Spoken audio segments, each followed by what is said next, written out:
Hi Copic and the Craft Room fans, Michelle Houghton here. We are going to be coloring up these fun images from Laurel Burch. She has several stamp sets from Stampendous.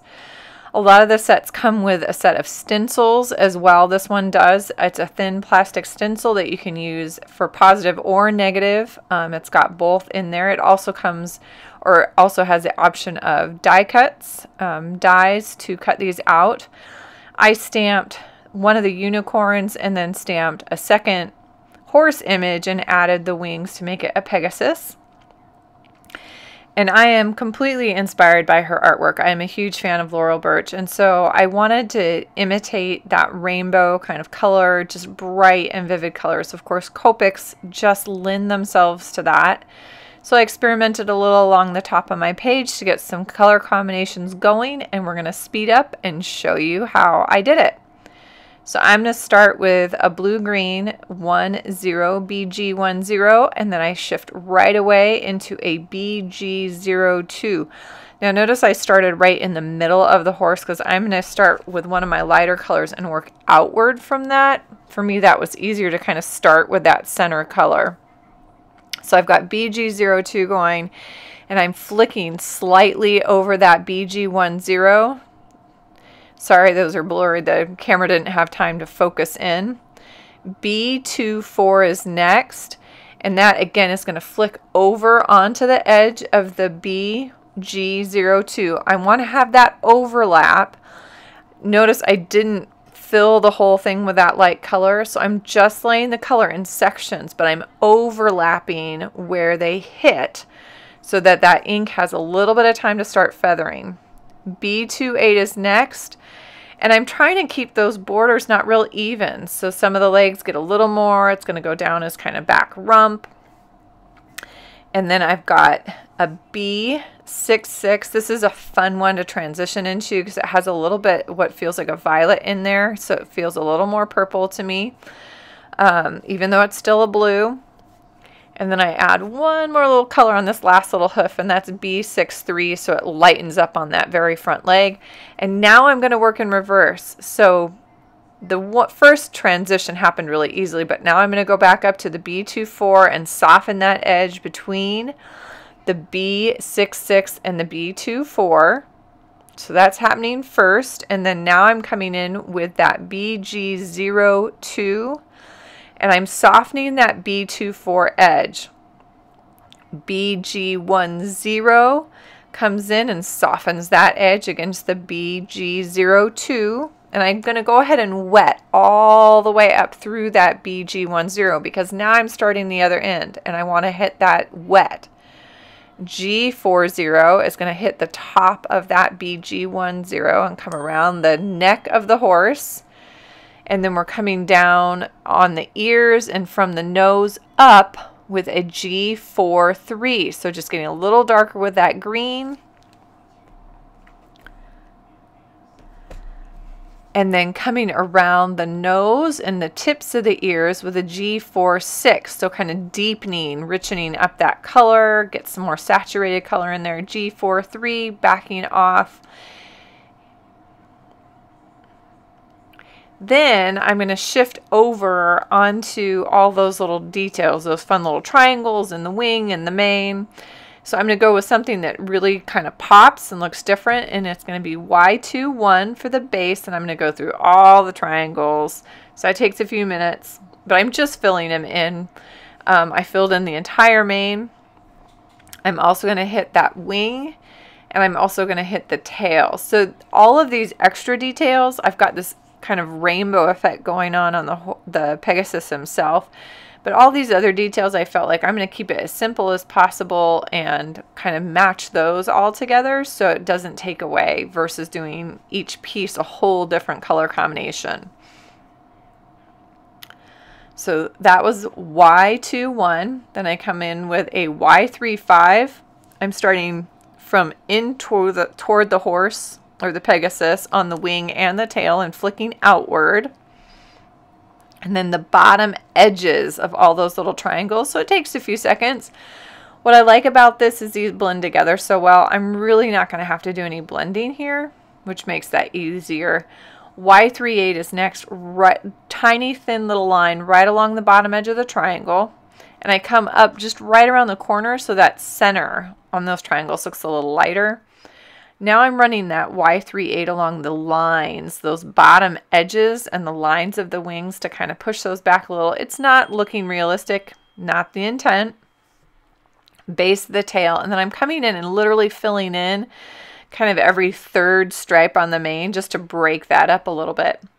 I felt like these got a little bit dark, so I came back with a Y00. Now notice I'm not using a colorless blender. I'm using another yellow, so that's not going to bleach it out as much as it's going to lighten it. So the tip of the tail, the bottom tip edge of the tail, and the top edge of the wing and some of those curls.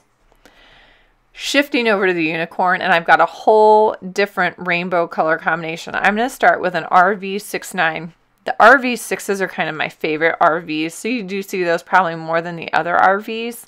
Red violets. I really like the kind of the raspberry color of it.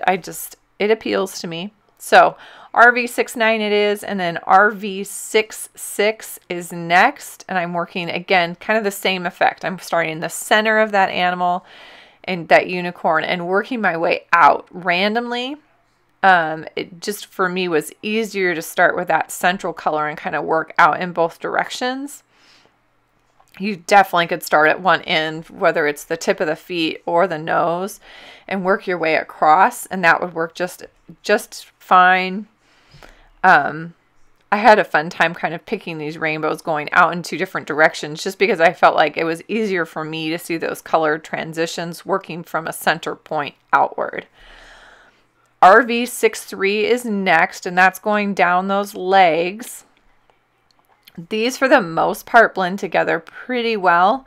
So I'm doing a lot of the blending as I work my way outward. You can kind of see I'm having to hit those edges pretty hard with the RV63. But if I soften it up pretty well, it does transition okay. So then I come back with that RV66. And you can see right away between the two colors, that's going to soften up really pretty. If I bleed out a little bit, just because I'm working it pretty heavily, it's okay because I know I'm going to trim these down and fussy cut them out. So then this is a pretty big jump. I go to a B66. That's that color I used on the Pegasus. But you can see there's a real dark edge where that RV69 and the B66 start. I find a good solution for that, but I needed to kind of fiddle with it. So I go back to my RV69, and then I go back with my B66 again, and it just seems to be getting darker, and I still feel like I've got this kind of funny in between. And then I realized if I come in with my RV66 on both sides of that transition, it actually smooths out really, really well. It seemed to ease it over to having that lighter RV on either side. So that worked better. So now I'm transitioning into a B63 and softening that edge kind of right as I went, going all the way down to a B60 and filling in kind of the top edge of his face and his ears. B66 and a little B63 on those ears to kind of show that depth that one ear is further back. And then I jump all the way to a B01 and a B02 up on his nose to kind of finish that fun transition and rainbow effect. Softening that up with my B60. And then I'm going to use pretty much the same combination on all these fun little details. So I've got his mane, I've got his horn, I've got the tail, and then this little guy has little squares all over his body. So I'm doing all of those pieces with a Y21. And again, I like how that yellow kind of pops against that rainbow effect. It has a nice contrast to it. And so I keep it really simple, come back in, get all the extra details done with that yellow combination. And that way they all still go together. They're not fighting with that rainbow effect. It just kind of supports it and shows it off. And then I come back in with a Y35, kind of hit right on the rings of the horn. So I literally hit those little lines. Bottom edge of the square. On the mane, I go right along his neck and then from the base of the tail outward. Going back on some of those squares to hit that a second time.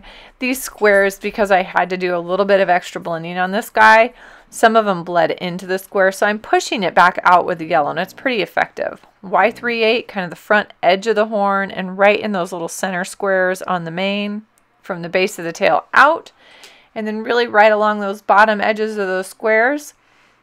The areas are so small, they just don't take any blending. I really can just kind of hit them real quick and finish them up. So I just want to say thank you so much. You're going to see, we're going to slow it down here in just a second. And then we've got two gorgeous animals. I love the rainbow effect. I think they're so much fun. I am going to fussy cut these out and then put them on a card. You're going to see that here in a second. Again, I love Laurel Burch, and you could color these definitely a simpler version of just doing some basic shading with 2 or 3 colors. It was fun to experiment with a full rainbow effect. And I would always try it out first. If you don't have the exact colors as I do, try it on the paper. You might have to go through 3 or 4 combinations before you get one you love. But thanks, Stampendous, for creating these Laurel Burch stamps. I am loving them. Have a happy, colorful week, everybody, and I'll see you next week.